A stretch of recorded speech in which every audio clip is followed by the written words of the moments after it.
Last time we were together, we were looking at the pressing question of why do good things happen in the lives of evil people.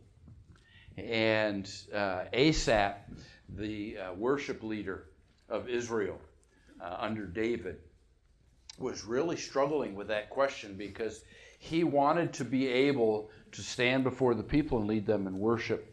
And he was struggling with watching evil people prevailing and righteous people suffering. And so he is processing and working through that. I don't know if this psalm is directly connected to that one, but the theme is very much in line with what we were looking at there. If you notice, in some of your Bibles will have the title that will tell you that it is to the choir master. And we can assume that the choir master here is also Asaph. Okay, the choir master of David, the servant of the Lord. And I do not know for certain, but it is very possible that David is now writing to Asaph to help him sort through some of his struggles of life. And what we're going to find as we get into this is how contemporary the Psalms are. Let me read down through it, then we'll come back and we'll take a look and begin to work through the process of this psalm. Psalm 36, and it starts very different from the other psalms. Okay? It starts this way. It says, "Transgression speaks to the wicked, deep in his heart. There is no fear of God before his eyes. For he flatters himself in his own eyes that his iniquity cannot be found out, and hatred. The words of his mouth are trouble and deceit. He has ceased to act wisely and to do good. He plots trouble while he's on his bed. He sets himself in a way that is not good. He does not reject evil." Doesn't sound like a very good person, does it? Okay. Transitions in verse 5. "Your steadfast love, O Lord, extends to the heavens. Your faithfulness to the clouds. Your righteousness is like the mountains of God. Your judgments are like the great deep. And man and beast you save, O Lord. How precious is your steadfast love, O God. The children of mankind take refuge in the shadow of your wings. They feast on the abundance of your house, and you give them drink from the river of your delights. For with you is the fountain of life, and in your light do we see light. Oh, continue your steadfast love to those who know you, and your righteousness to the upright in heart. Let not the foot of the arrogant, or let not the foot of arrogance come upon me, nor the hand of the wicked drive me away. There are evildoers, there the evildoers lie fallen. They are thrust down, unable to rise." Okay, we're going to sort through and see if we can make some sense of what the psalmist is writing here. Most of the psalms were written somewhere around 3,000 years ago.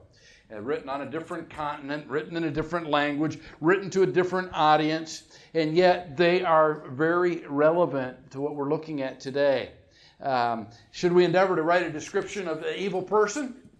We would probably come up with maybe a little different terminology, but very similar concepts to what is being written here as we see how the writer is describing the wicked people. And so as we look at Psalm 36, it's no exception to this understanding of bringing things into a contemporary understanding. But also, when we begin to look at the character of God that is listed here, we also see a very similar understanding to what we would resolve from our New Testament studies or from any of our study of the Scripture as believers in Christ.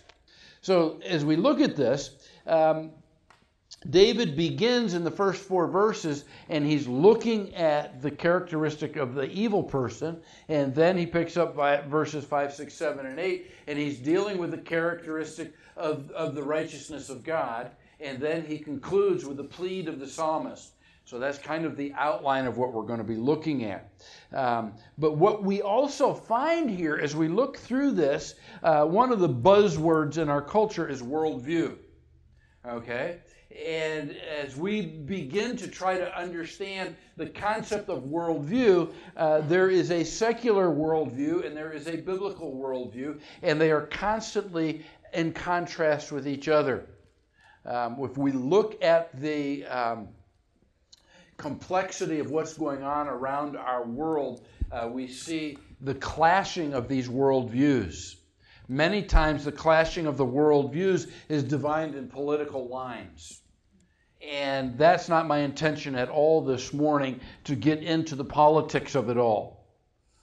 But when we look at how broken and messed up our world is, we cannot help but ask the question, what's going on in this crazy world? Why are the things happening that are happening? Why are the contrasts and the clashes taking place? Another term that has been used quite a bit is the word tribal. Have you heard that? Where there is a secular tribal mindset and there is a sacred tribal mindset. And those two tribal mindsets are always in opposition and in conflict.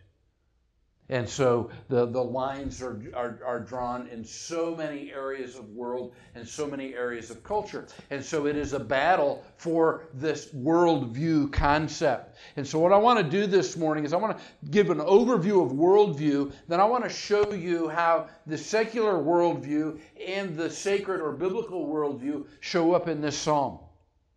And that helps us to understand what's going on in our world. Helps us to understand what's going on in our culture. If you look on the screen, I have a definition. This is from Norman Geisler. Norman Geisler has written extensively on the concept. But he says a worldview is a way of viewing or interpreting all of reality. It's an interpretive framework through which or by which one makes sense of the data of life in the world. A worldview is like a belly button. Everybody's got one, okay? Except for Adam and Eve, but they're not around anymore. But a worldview is something that everyone has. Because what it is it's actually a filtration system of thought and reason. You understand what I'm saying? So as we are confronted with different concepts, with different ideas, with different circumstances in life, we tend to take and put them all through this filtration system. Think of your coffee pot at home, okay? You run the hot water through, and whatever that filtration system is and whatever's in that filtration system is what it's going to produce as it comes out into the carafe. Okay? Your life is the giant carafe here, okay? And your worldview is being flushed through that by the thoughts, the circumstances, the logic, the reasoning, and the biblical truth that you embrace. And so it ultimately makes sense that a believer in Jesus Christ is going to have a completely different worldview because it's going through the biblical filter than someone in the secular world who is putting all of these things through their secular reason and their secular decision-making process. So I think we have this do we have the next part on the screen here? Pop that up just for a minute, and I want to walk you down through the biblical worldview and then the secular worldview, because your worldview is ultimately your belief system, okay? And as we're getting into this, I want you to think through this, and I don't have this part in your notes, and you can jot some of these things down if you like to, but the worldview is going to deal with what is truth. It's going to deal with the origins of man. Where did we come from? It's going to deal with our ultimate purpose in life. Why do we exist? It's going to deal with morality of what is right and what is wrong. It's going to deal with our life values or our value of human life, whether life is precious or if it's a choice. It's going to deal with authority of who's in charge in our lives. Then it's going to deal with eternity. Is there judgment or is there not judgment? And so as we look at the biblical worldview, it's going to be built on biblical truth. Okay? A good idea if you want to take a screenshot of that. That will help you. But it's always going to be, a biblical worldview is always going to be built on biblical truth. And so how we process and how we view this book is going to determine what we believe to be true and what we believe to be not true. And that's why it really does not make a whole lot of sense for us to be spending a lot of time on things other than biblical truth, because it's going to form the foundation.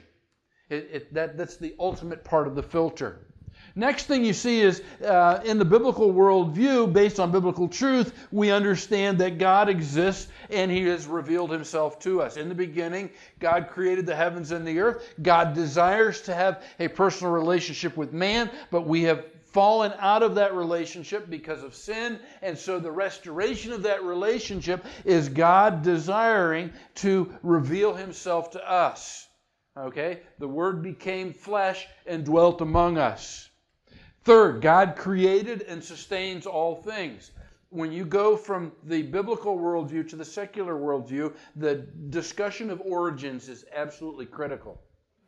And so we take a very literal approach to the Scriptures of a 6-day creation, that God has created everything that exists and He sustains everything that exists. Next, man was created in God's image. That is so much a part of this worldview. He has created us after the image of Himself, but then we have fallen into sin, which has separated us in that relationship.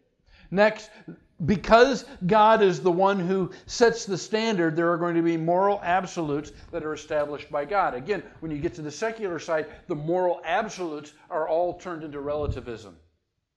But we know that we have been given the Decalogue, the 10 Commandments, which establish those moral things that we should do and we should not do, and those are unchanging things. And so these moral absolutes are established by God because He's the ultimate authority, because He's the one that made us and He's the one that created us. You begin to put all of these things together and you come down to understand that in light of all of that, God has a very real, personal plan and purpose for our lives. We are not just merely existing and taking up space and processing food, okay? God has a very real purpose for us, and that purpose ultimately is to bring Him glory, and to bring that glory to Him in the church, okay, through the fulfillment of the Great Commission. Next, man was created and exists to please God. That's why you're here. There's really no other reason for you to be on the planet than to bring pleasure to God. You are part of His creation. And then finally, with all of these things in mind, there is going to be both eternal punishment and eternal reward. In the end, there is going to come divine judgment. And upon that divine judgment, we are either going to be taken into His presence for eternal joy, or we're going to be eternally separated from His presence for eternal punishment. Now, you go to the other side, and this is the secular reasoning. Okay? It's built on human reasoning. And this is where you see the major distinction. We have a standard in a biblical worldview of truth. The world is very relative when it comes to truth. And their truth is based more on their own experience, their own opinion, their own conclusions, their own circumstances, rather than on biblical truth. But if you look at it that way, what you find and what you come to understand is that you can have a truth, and you can have a truth, and they can be very opposite. Now, you can't both be right. Only one of you can be right in your observation of that truth. Or you can both be wrong. But you can't both be right. But you see, in the world that we're living in, because it's built on human reason, I do my reasoning, I conclude my truth, you do your reasoning, you conclude your truth, and we live in different worlds. Because we're running it through a different kind of filtration system. Next, in human reasoning, where did man come from? Well, man has evolved from lower life forms. And so we come to the point of the survival of the fittest, okay? And that's very much in secular science. And you will hear people saying, well, we've got to trust the science. Remember that phrase? That was real popular just a few years ago when there was an absence of real good science. There would just trust the science.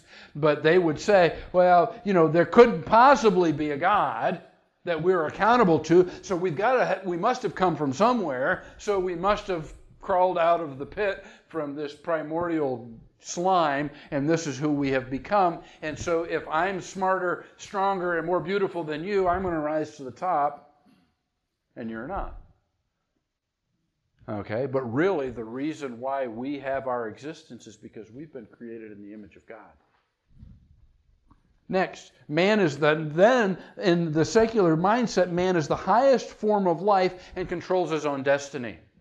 And so I don't have to be accountable to you, and you don't have to be accountable to me. I'm going to be accountable to my own desire and to my own destiny. I'm going to do my own thing, and I'm going to stomp on you if I have to get above you, to get beyond you, to win in this thing called life. And I'm not sure what the prize is on this side, but here we go. Along with that, there are no moral absolutes. So you could say, in my worldview, if you have something and I want that something and I can take that something from you because I'm bigger, smarter, stronger, then that something belongs to me. But in the biblical worldview, we're told, thou shalt not steal. And so what you will have coming into this mindset very quickly is the whole idea of socialism. Okay? It's because, you, even though you may have worked for that and you have attained that, if I want that, I deserve that. Therefore, I need to have a system in place that takes what you have and gives that to me. And so you're seeing a lot of this confusion taking place in our culture and in our world today. With all of this, life has a low value unless it meets my needs or desires. If it is meeting my needs and desires, then your life is valuable to me. And if the life of that child meets my needs and desires, that child is valuable to me. But if that child is an interruption to my values and to my life, then it's expendable. Because you go all the way back up here, and life does not hold the value because it's not created in the image of God. And so ultimately it comes down to this. I am the king of my castle. I sit on my throne. I'm going to do what I can to please myself. And there's not going to be any eternal consequences for the way that I'm living. Now, we all will fit in one or the other of these. But what is very dangerous and very sad is there are many in our culture that have a messed up filter because they have a blended view of the world, where they will take the convenience of biblical and they will take the desirable of secular and they will try to overlap them, and they are living in this dichotomous twofold mindset in their life where it's a chameleon is what it is. When I'm with my Christian friends, I'm going to promote these. When I am with my secular friends, I am going to live out these. And you can't do that. Because ultimately, you end up with these. Okay? Now, go back to the Psalm. And as we go back to the Psalm, I want you to be able to follow this down through with me. And I want you to be able to see that there truly is a major, major difference in the views. Okay? The biblical worldview and the secular worldview. But you come down to Psalm 36, there is a difference between the two. The worldview of the wicked. Look at the first 4 verses as we go down through this. And I'll point out some of the worldview of the wicked. He says, transgression speaks to the wicked, deep in his heart. There is no fear of God before his eyes, for he flatters himself in his own eyes that his iniquity cannot be found out and hated. The words of his mouth are trouble and deceit. He has ceased to act wisely, to do good. He plots trouble while he's on his bed. He sets himself in a way that is not good. He does not reject evil. And you look at that and it's like, okay, I can understand why Asaph has some trouble. Why he is struggling with, why is this allowed to go on? Why is this allowed to happen? The wicked, first of all, have a very warped view of God. He says, there is no fear of God before their eyes. If you want to go on to the next slide, Addie. There is no fear of God before his eyes. From the perspective of the wicked, their perspective will in some way diminish the person and the power of God that is evidenced by their denial of who Jesus Christ is, their denial of how we came into existence through the creation account, their denial that God is a holy God and is going to ultimately bring judgment.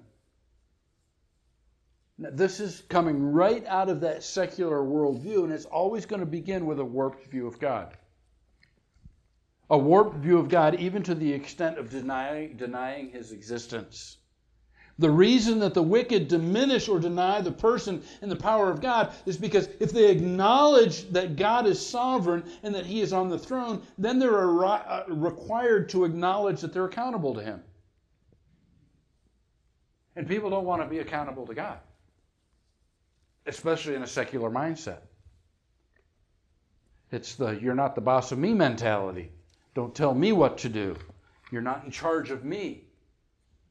And we're very much living in a world where many people love the appearance of godliness, but they deny the authority and the power that he has. Romans 1 tells us that that's the beginning of the downfall of the human race. Secondly, they also have a warped view of man. Not only do they have a warped view of God, they have a warped view of man. It says, "For he flatters himself in his own eyes." Or in other words, man thinks more highly of himself than he does of God. It's the Muhammad Ali, I am the greatest mentality, okay? And so I don't have to be answerable to anyone else. The worldview elevates the position and the power of man. And so evolution and natural selection and the survival of the fittest, they are very much the logical conclusions that come from the wicked secular mindset. So man is rising to the top of this whole food chain thing. Decisions become based on what is satisfying that individual's hunger and passion. So he elevates himself rather than humbly and reverently submitting to God to bring him glory. Because man's desire at this point is that I'm going to bring glory to myself. See where it's upside down. See where it's twisted. See where it's distorted. Because this is what is happening in our world and in our culture today. And you can sit and you can watch the news, or you can watch what's going on in the culture, and you can say, how could they draw that conclusion? How could they possibly get to the point where they're making the decisions and doing the things that they're doing? It just doesn't make sense to me. It shouldn't make sense to you. But it does make perfect sense to them. Because they see themselves here. And they see God somewhere else. So it's a very distorted view of man. The third thing you see, they have a warped view of sin. See, sin is the failure of adhering to God's moral and holy standards. Okay? That's just a very simple definition of sin. And when the wicked refuse to acknowledge God's authority and instead elevate man's authority, the logical response is to define what sin is. I don't know that you can find anyone in our world or in our culture that would deny that some things are right and some things are wrong. I think everybody would conclude there are things that are morally right and things that are morally wrong. But when you erase the existence of God in your thinking, and you are absent from a biblical worldview, what ends up happening is you begin to define sin by your own terms and your own desires. And so when the wicked refuse to acknowledge God's authority, they instead elevate man's authority. And this becomes a real problem for society because there's no longer moral absolutes. Everything becomes relative. Becomes relative to how one thinks, how one feels, and how one responds. So if you look in the last part of verse 2, back here in the psalm again, he says, "The words of his mouth are trouble and deceit. He has ceased to act wisely and to do good. He plots trouble while he's on his bed. He sets himself in a way that is not good. He does not reject evil." At least the biblical definition of evil and what evil is. And so there is this warped view of sin. The fourth thing is they have a warped view of truth. Okay? A warped view of truth, of wisdom, and of good and evil. When these things are accepted as normal, the expected result is a culture of chaos. Because everyone, as a result, is living according to different standards. Remember the time of the judges? This is not new stuff. What's the main phrase that runs through the book of Judges? Every man did that which was right in his own eyes. Whoa. What's happening in our world today? Everyone is doing that which they determine to be right in their own eyes.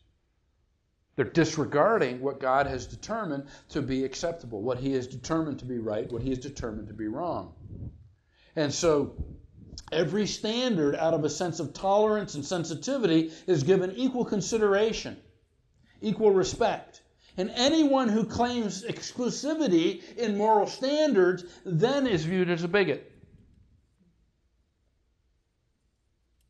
So when you get into all of these issues of identity, if you speak out against that, you're bigoted. Okay? And so on and so forth throughout all of culture. Well, now there's a transition in the psalm. Verse 5. It just seems like you've got to put a big period and start with a big capital letter, because you're changing the description when you go from verse 4 to verse 5. And now we're going to talk about the greatness of God. Your steadfast love, O Lord, extends to the heavens. Your faithfulness to the clouds. Your righteousness is like the mountains of God. Your judgments are like the great deep. Man and beast you save, O Lord. How precious is your steadfast love, O God. The children of mankind take refuge in the shadow of your wings. They feast on the abundance of your house, and you give them drink from the river of delights. For with you is the fountain of life, and in your light do we see light. Notice what happens in this transition. The first 4 verses are talking about the secular, wicked view of man. When you go from verse 5 down through verse 9, you're not talking about man anymore. You're talking about God. You're talking about the righteousness, the holiness, and how incredible a God it is that we have. And this is really the difference between the two views. The secular view is always going to focus on man. The biblical view is always going to focus on God. And so if we want to come to understand what that biblical worldview is supposed to be and how that's supposed to play out, we have got to come to understand who God is and what His attributes are and what His characteristics are. So let's look at the worldview of the wise. It's a whole different worldview. This is more theistic or biblical in its nature, and it's a very different pair of glasses that you look through. Okay, this morning when I got up, I looked out and I saw a little bit of movement in the woods, and so I got out my field glasses and focused them in and watched the deer walking through very slowly and very frigidly. But I have a pair of glasses that I look at to see them. If I would take a pair of field glasses and spray paint the lenses red, my view would be very different, wouldn't it? I'd see things so differently. And that's really what worldview does, is it gives us a set of lenses to begin looking through. And so this is a very different pair of glasses that we're looking through. This worldview begins with the core belief or the presupposition that there is a God. And He has revealed Himself to us. And He desires to relate to us. See, all of this worldview begins with, in the beginning, God. That it's where it starts. That's the presupposition that is all rooted in. First of all, the wise recognize that God is merciful. If you look in verse 5, this is how he says it here in verse 5. He says, your steadfast love, O Lord, extends to the heavens. Steadfast love is a merciful, caring, loving God that is looking out for His creation. Through His loving mercy, God offers a way that we can know Him, that we can love Him, and that we can serve Him. And in the biblical worldview, one of the core beliefs and presuppositions of the biblical worldview is God made me, and I am of value to Him because I'm His creation. He wants an intimate, close relationship with me. Secondly, the wise recognize that God is faithful. He says, your faithfulness reaches to the clouds. Now, from the time that this was written to the musician back in 3,000 years ago until today, the character of God has not changed. The standards of God has not changed. He is immutable. He is always going to be the same God, forever the same. The secular worldview is changing every news cycle. Okay? It's changing every 48 hours. It's changing every 24 hours. Because it's based on the wicked heart of man. But God is faithful. His word doesn't change. His standards don't change. His love remains constant. He is trustworthy because He is faithful. The third thing is, the wise recognize that God is holy or God is righteous. It says, your righteousness is like the great mountains. You see, God is altogether righteous. That means He is right. That He is set apart from all of His creation because He is a holy God. There is no one like Him. His character and His actions are always right. He will do the right thing consistently, every time. He is holy, and therefore He is a standard of holiness. And He tells us, be holy even as I am holy. And so as we embrace a biblical worldview, our hunger and our desire is to be able to embrace the holiness of God so that it can be manifested in our lives. And then our lives become very consistent as well. It's a standard that is decreed by God and published by Him in His Word. It doesn't change according to the will or the desire of man. Therefore, as a result of this, there are moral absolutes that we embrace. And we know these moral absolutes are not going to change. So for us to pursue the righteousness of God and pursue the holiness of God means that we are living out the attributes of His truth. And the moral standards that He has established are the standards that we are choosing to live our lives by. Next, He says, your judgments are a great deep, O Lord. This is talking about the justice of God. And the wise recognize that God is just. We may not always like God's standard because the heart is deceitful and desperately wicked, and who can know it? However, it is just. Because of God's holiness, there is a consistent standard of justice. We hear that a lot in our culture today, that no one is above the law and the justice is the same for everyone. And then we watch how it's applied and we just shake our heads and we say, in whose world are you living? Okay? But according to God's standard, His justice isn't going to change.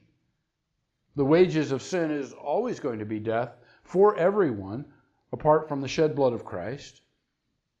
God is always going to act according to His character, and He's always going to do the right thing. Next, the wise will also recognize that God is sovereign. If you look in verse 6, it says, your righteousness is like the mountains of God, your judgments are like the great deep. Man and beast you save, O Lord. Because God is always going to do the right thing, He is going to be in control of all things. He's going to be over all things.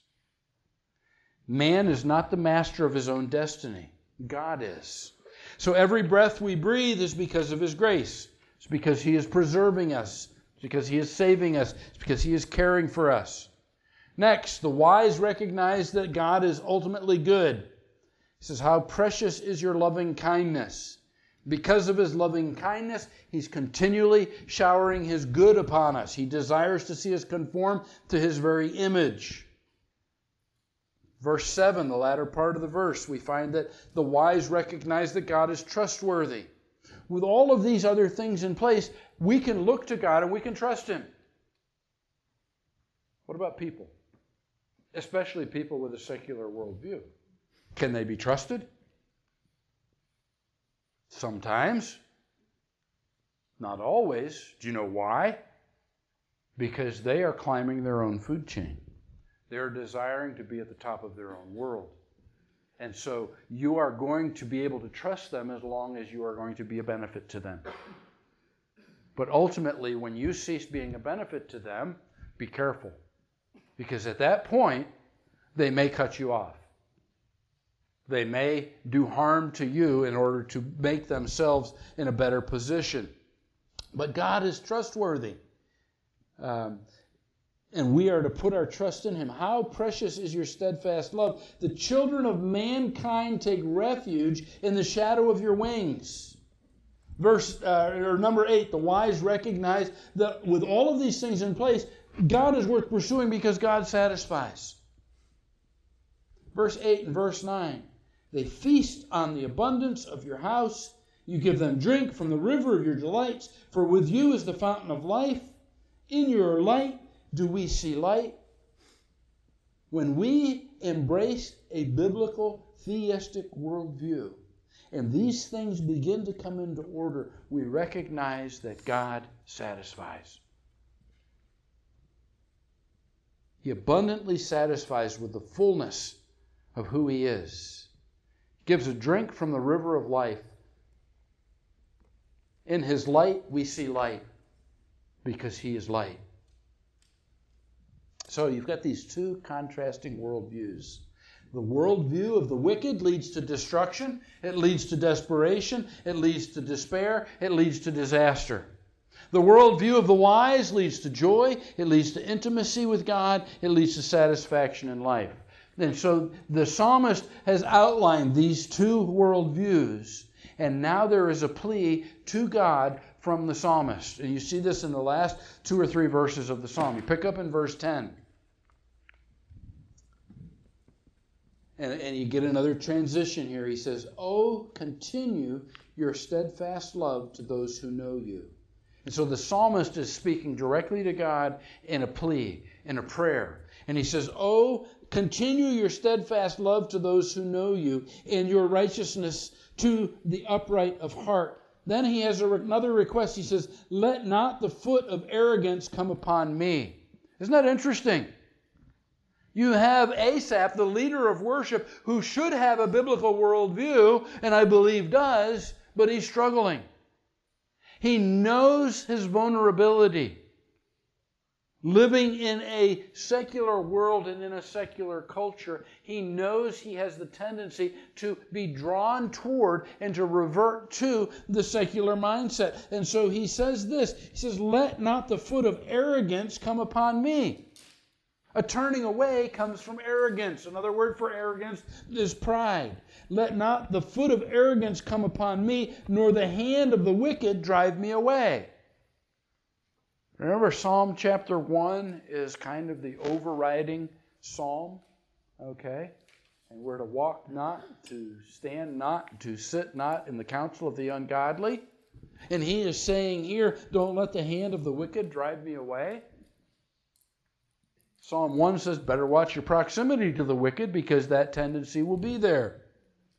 Okay? And then he goes on and he says, there are evildoers in verse 12. There the evildoers lie fallen. They are thrust down, unable to rise. You know, there's a constant battle that's going on with these worldviews, and the psalmist is recognizing the vulnerability of being drawn away into this secular mindset so that his relationship with God is going to be hindered, it's going to be stressed. There's two dangers that I want you to see here. The first danger is pride from within, where we think more highly of ourselves than we ought to.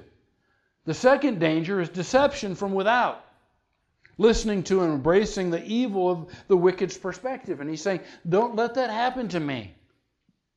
And I think that's a great prayer for the church today. That's a great prayer for each one of us individually, where we are crying out to God and saying, guard my heart, O Lord. From there is the wellspring of life. Let me not be drawn away by the wicked. Let me not be drawn into this secular thought pattern and process. Paul recognized this battle. It was still going on in the New Testament. Look over with me to Romans 12 real quick, because Paul gives this instruction to the church here in Romans chapter 12. It'd be very familiar to you. Romans chapter 12, just the first couple of verses here. He says this. I appeal to you, brethren. I appeal to you, therefore, brothers, by the mercies of God, to present your bodies as a living sacrifice, holy and acceptable to God, which is your spiritual worship.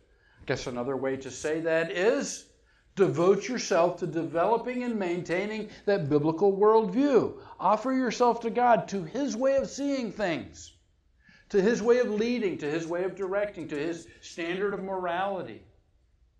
He goes on in verse 2, and he says, here's the warning. Do not be conformed to this world. Look out for what's coming from within. Look out for what's coming from without. But be transformed, how? By the renewal of your mind. What happens when your mind is transformed with biblical truth? Your filter is cleaned up, and it is set up, and it is changed, and you begin to view the world through this biblical worldview that will then, therefore, formulate your decision-making process in the course of your life. So he says, do not be conformed to the world, but be transformed by the renewing of your mind, that by testing you may discern what is the will of God, that which is good and acceptable and perfect. You want to know what a biblical worldview produces? A life that is living within the will of God, that which is good and acceptable and perfect. I love the Psalms. Because it does. It takes the ancient and it shows how it transcends time, so that even what we see today is so relevant. Take a look at your own worldview. In what places, in what areas are you struggling with the tendency to be conformed to this world? How much time and energy and effort are you investing in being transformed by the renewing of your mind? It's that whole computer analogy, GIGO, garbage in, garbage out. And we allow our lives to be filled with so much trash. And we wonder why we struggle in this whole area of decision making and discernment of the will of God. Father, we long to be true and pure worshipers. We long to bring you glory, to please you in the way that we live. But we know that so frequently we allow the wickedness of the world to creep in. Search us, as the psalmist said in 139. He said, search me and try me. Find anything in me that's wicked and lead me in the way of everlasting. And I pray, Father, that we would be courageous enough to do the cleansing in the way that we view the world, in the way that we view you, in the way that we pursue you, in the